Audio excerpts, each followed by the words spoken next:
लीजिए सुनिए मुंशी प्रेमचंद के लिखे कथा संग्रह मानसरोवर 2 की कहानी मिस पद्मा, मेरी यानी समीर गोस्वामी की आवाज में। कानून में अच्छी सफलता प्राप्त कर लेने के बाद मिस पद्मा को एक नया अनुभव हुआ। वो था जीवन का सूनापन। विवाह को उसने एक अप्राकृतिक बंधन समझा था और निश्चय कर लिया था कि स्वतंत्र रहकर जीवन का उपभोग करूंगी। एमए की डिग्री ली, फिर कानून पास किया और प्रैक्टिस शुरू कर दी। रूपवती थी, युवती थी, मृदुभाषणी थी और प्रतिभाशालिनी भी थी। मार्ग में कोई बाधा न थी। देखते देखते वो अपने साथी नौजवान मर्द वकीलों को पीछे छोड़कर आगे निकल गई और अब उसकी आमदनी कभी कभी 1,000 से भी ऊपर बढ़ जाती। अब उतने परिश्रम और सिरमगजन की आवश्यकता न थी। मुकदमे अधिकतर वही होते थे जिनका उसे पूरा अनुभव हो चुका था। उनके विषय में किसी तरह की तैयारी की उसे जरूरत न मालूम होती। अपनी शक्तियों पर कुछ विश्वास भी हो गया था। कानून में कैसे विजय मिला करती है, इसके कुछ लटके भी उसे मालूम हो गए थे। इसलिए उसे अब बहुत अवकाश मिलता था और इसे वो किस्से कहानियां पढ़ने, सैर करने, सिनेमा देखने, मिलने मिलाने में खर्च करती थी। जीवन को सुखी बनाने के लिए किसी व्यसन की जरूरत को वो खूब समझती थी। उसने फूल और पौधे लगाने का व्यसन पाल लिया था। तरह तरह के बीज और पौधे मंगाती और उन्हें उगते, बढ़ते, फूलते, फलते देखकर खुश होती। मगर फिर भी जीवन में सूनेपन का अनुभव होता रहता था। ये बात न थी कि उसे पुरुषों से विरक्ति हो। नहीं, उसके प्रेमियों की कमी न थी। अगर उसके पास केवल रूप और यौवन होता तो भी उपासकों का अभाव न रहता। मगर यहां तो रूप और यौवन के साथ धन भी था। फिर रसिक वृंद क्यों चूक जाते। पद्मा को विलास से घृणा थी नहीं, घृणा थी पराधीनता से, विवाह को जीवन का व्यवसाय बनाने से। जब स्वतंत्र रहकर भोग विलास का आनंद उड़ाया जा सकता है तो फिर क्यों न उड़ाया जाए। भोग में उसे कोई नैतिक बाधा न थी। इसे वो केवल देह की एक भूख समझती थी। इस भूख को किसी साफ सुथरी दुकान से भी शांत किया जा सकता है। और पद्मा को साफ सुथरी दुकान की हमेशा तलाश रहती थी। ग्राहक दुकान में वही चीज लेता है जो उसे पसंद आती है। पद्मा भी वही चीज चाहती थी। यों उसके दर्जनों आशिक थे, कई वकील, कई प्रोफेसर, कई डॉक्टर, कई रईस। मगर ये सब के सब अय्याश थे, बेफिक्र, केवल भौरे की तरह रस लेकर उड़ जाने वाले। ऐसा एक भी न था जिस पर वो विश्वास कर सकती। अब उसे मालूम हुआ कि उसका मन केवल भोग नहीं चाहता, कुछ और भी चाहता है। वो चीज क्या थी? पूरा आत्मसमर्पण। और ये उसे न मिलती थी। उसके प्रेमियों में एक मिस्टर प्रसाद था, बड़ा ही रूपवान और धुरंधर विद्वान। एक कॉलेज में प्रोफेसर था। वो भी मुक्त भोग के आदर्श का उपासक था और पद्मा उस पर फिदा थी। चाहती थी उसे बांध कर रखे, संपूर्णतः अपना बना ले। लेकिन प्रसाद चंगुल में न आता था। संध्या हो गई थी। पद्मा सैर करने जा रही थी कि प्रसाद आ गया। सैर करना मुलतवी हो गया। बातचीत में सैर से कहीं ज्यादा आनंद था और पद्मा आज प्रसाद से कुछ दिल की बात कहने वाली थी। कई दिन के सोच विचार के बाद उसने कह डालने ही का निश्चय किया था। उसने प्रसाद की नशीली आंखों से आंखें मिलाकर कहा, तुम यहीं मेरे बंगले में आकर क्यों नहीं रहते? प्रसाद ने कुटिल विनोद के साथ कहा, नतीजा ये होगा कि 2-4 महीने में ये मुलाकात भी बंद हो जाएगी। मेरी समझ में नहीं आया, तुम्हारा क्या आशय है? आशय वही है जो मैं कह रहा हूं। आखिर क्यों?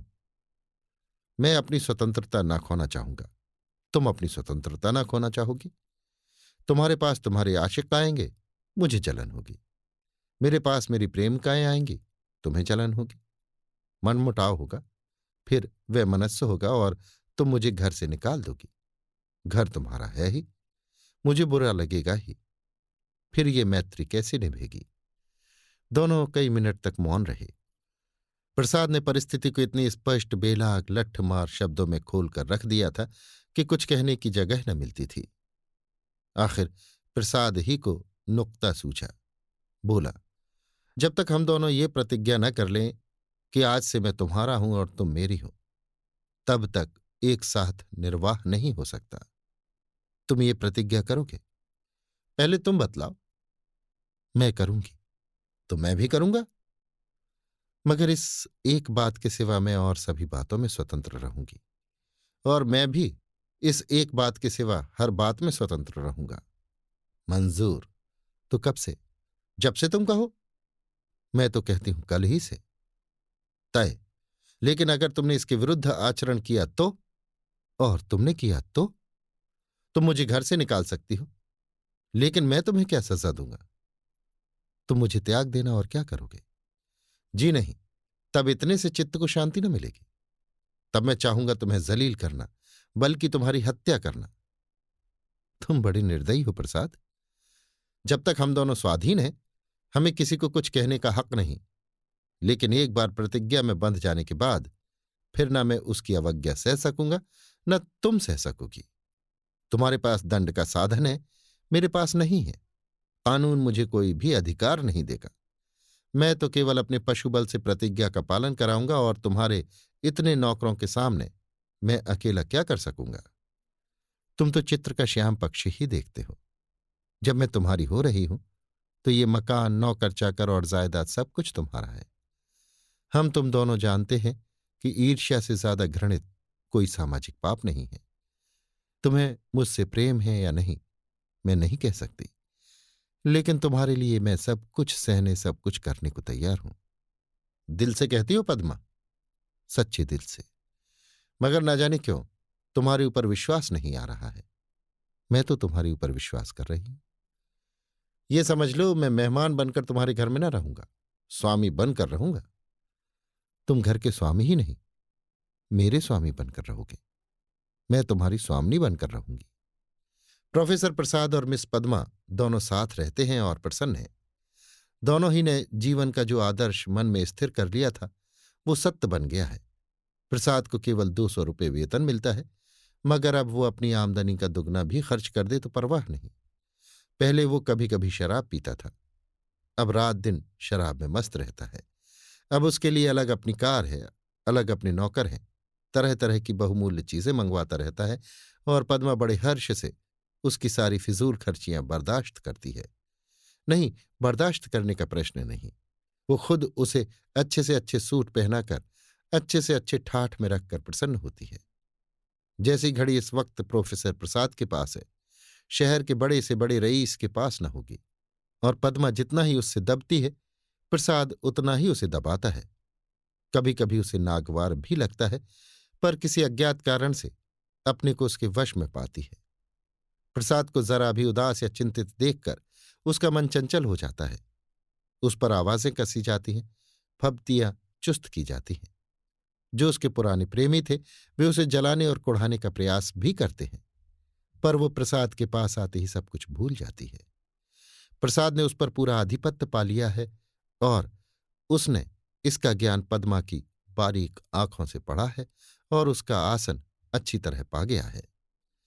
मगर जैसे राजनीति के क्षेत्र में अधिकार दुरुपयोग की ओर जाता है, उसी तरह प्रेम के क्षेत्र में भी वो दुरुपयोग की ओर ही जाता है, और जो कमजोर है उसे तावान देना पड़ता है।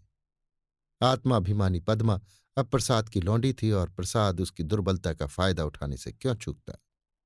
उसने कील की पतली नोक चुभा दी थी और बड़ी कुशलता से उत्तरोत्तर उसे अंदर ठोकता जाता था, यहां तक कि उसने रात को देर में घर आना शुरू किया।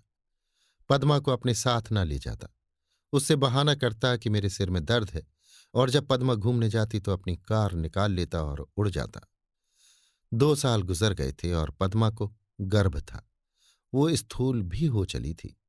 उसके रूप में पहले किसी नवीनता और मादकता न रह गई थी। वो घर की मुर्गी थी, साग बराबर। एक दिन इसी तरह पद्मा लौट कर आई तो प्रसाद गायब थे। वो झुंझुला उठी। इधर कई दिन से वो प्रसाद का रंग बदला हुआ देख रही थी। आज उसने कुछ स्पष्ट बातें कहने का साहस बटोरा। 10 बज गए, 11 बज गए, 12 बज गए। पद्मा उसके इंतजार में बैठी थी। भोजन ठंडा हो गया, नौकर चाकर सो गए। वो बार बार उठती, फाटक पर जाकर नजर दौड़ाती। 1 बजे के करीब प्रसाद घर आया। पद्मा ने साहस तो बहुत बटोरा था, पर प्रसाद के सामने जाते ही उसे इतनी कमजोरी मालूम हुई। फिर भी उसने जरा कड़े स्वर में पूछा, आज इतनी रात तक कहाँ थे? कुछ खबर है कितनी रात गई? प्रसाद को वो इस वक्त असुंदरता की मूर्ति सी लगी। वो एक विद्यालय की छात्रा के साथ सिनेमा देखने गया था। बोला, तुमको आराम से सो जाना चाहिए था। तुम जिस दशा में हो उसमें तुम्हें जहां तक हो सके आराम से रहना चाहिए। पद्मा का साहस कुछ प्रबल हुआ। तुमसे मैं जो पूछती हूं उसका जवाब दो। मुझे जहन्नुम में भेजो। तो तुम भी मुझे जहन्नुम में जाने दो। तुम मेरे साथ दगा कर रहे हो, ये मैं साफ देख रही हूं। तुम्हारी आंखों की ज्योति कुछ बढ़ गई होगी। मैं इधर कई दिन से तुम्हारा मिजाज कुछ बदला हुआ देख रही हूं। मैंने तुम्हारे साथ अपने को बेचा नहीं है। अगर तुम्हारा जी मुझसे भर गया हो तो मैं आज जाने को तैयार हूं। तुम जाने की धमकी क्यों देते हो? यहां तुमने आकर कोई बड़ा त्याग नहीं किया है। मैंने त्याग नहीं किया है? तुम ये कहने का साहस कर रही हो? मैं देखता हूं तुम्हारा मिजाज बिगड़ रहा है। तुम समझती हो मैंने इसे अपंग कर दिया, मगर मैं इसी वक्त तुम्हें ठोकर मारने को तैयार हूं। इसी वक्त।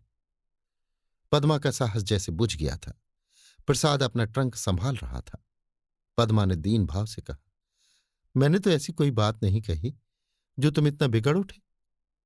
मैं तो केवल तुमसे पूछ रही थी कहाँ थे। क्या मुझे इतना भी अधिकार नहीं देना चाहते? मैं कभी तुम्हारी इच्छा के विरुद्ध कोई काम नहीं करती और तुम मुझे बात बात पर डांटते रहते हो। तुम्हें मुझ पर जरा भी दया नहीं आती? मुझे तुमसे कुछ भी तो सहानुभूति मिलनी चाहिए। मैं तुम्हारे लिए क्या कुछ करने को तैयार नहीं हूं। और आज जो मेरी दशा हो गई है तो तुम मुझसे आंख फेर लेते हो। उसका कंठ रुंध गया और मेज पर सिर रखकर फूट फूट कर रोने लगी। प्रसाद ने पूरी विजय पाई। पद्मा के लिए मातृत्व अब बड़ा ही अप्रिय प्रसंग था। उस पर एक चिंता मंडराती रहती। कभी कभी वो भय से कांप उठती और पछताती। प्रसाद की निरंकुशता दिन दिन बढ़ती जाती थी। क्या करे क्या न करे। गर्भ पूरा हो गया था। वो कोर्ट न जाती थी। दिन भर अकेली बैठी रहती। प्रसाद संध्या समय आता, चाय वाय पीकर फिर उड़ जाता तो 11 बजे के पहले न लौटता।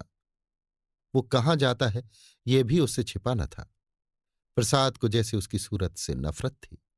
पूर्ण गर्भ, पीला मुख, चिंतित, सशंक, उदास। फिर भी वो प्रसाद को श्रृंगार और आभूषणों से बांधने की चेष्टा से बाज न आती थी। मगर वो जितना ही प्रयास करती उतना ही प्रसाद का मन उसकी ओर से फिरता था। इस अवस्था में श्रृंगार उसे और भद्दा लगता। प्रसव वेदना हो रही थी। प्रसाद का पता नहीं। नर्स मौजूद थी, लेडी डॉक्टर मौजूद थी, मगर प्रसाद का न रहना पद्मा की प्रसव वेदना को और भी दारुण बना रहा था।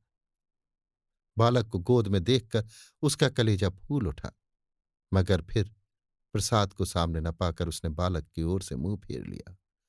मीठे फल में जैसे कीड़े पड़ गए हों। 5 दिन सौरगृह में काटने के बाद जैसे पद्मा जेल खाने से निकली, नंगी तलवार बनी हुई। माता बनकर वो अपने में एक अद्भुत शक्ति का अनुभव कर रही थी। उसने चपरासी को चेक देकर बैंक भेजा। प्रसव संबंधी कई बिल अदा करने थे। चपरासी खाली हाथ लौट आया। पद्मा ने पूछा, रुपए? बैंक के बाबू ने कहा, रुपए सब प्रसाद बाबू निकाल ले गए। पद्मा को गोली लग गई। 20,000 रुपये प्राणों की तरह संचित कर रखे थे इसी शिशु के लिए। हाय! सौर से निकलने पर मालूम हुआ प्रसाद विद्यालय की एक बालिका को लेकर इंग्लैंड की सैर करने चला गया। झल्लाई हुई घर में आई। प्रसाद की तस्वीर उठाकर जमीन पर पटक दी और उसे पैरों से कुचला। उसका जितना सामान था उसे जमा करके दिया सलाई लगा दी और उसके नाम पर थूक दिया। 1 महीना बीत गया था। पद्मा अपने बंगले के फाटक पर शिशु को गोद में लिए खड़ी थी। उसका क्रोध अब शोकमय निराशा बन चुका था। बालक पर कभी दया आती, कभी प्यार आता, कभी घृणा आती। उसने सड़क पर देखा एक यूरोपियन लेडी अपने पति के साथ अपने बालक को बच्चों की गाड़ी में बिठाए लिए चली जा रही थी। उसने हसरत भरी आंखों से उस खुशनसीब जोड़े को देखा और उसकी आंखें सजल हो गईं। अभी आप सुन रहे थे मुंशी प्रेमचंद के लिखे कथा संग्रह मानसरोवर 1 की कहानी मिस पद्मा, मेरी यानी समीर गोस्वामी की आवाज में।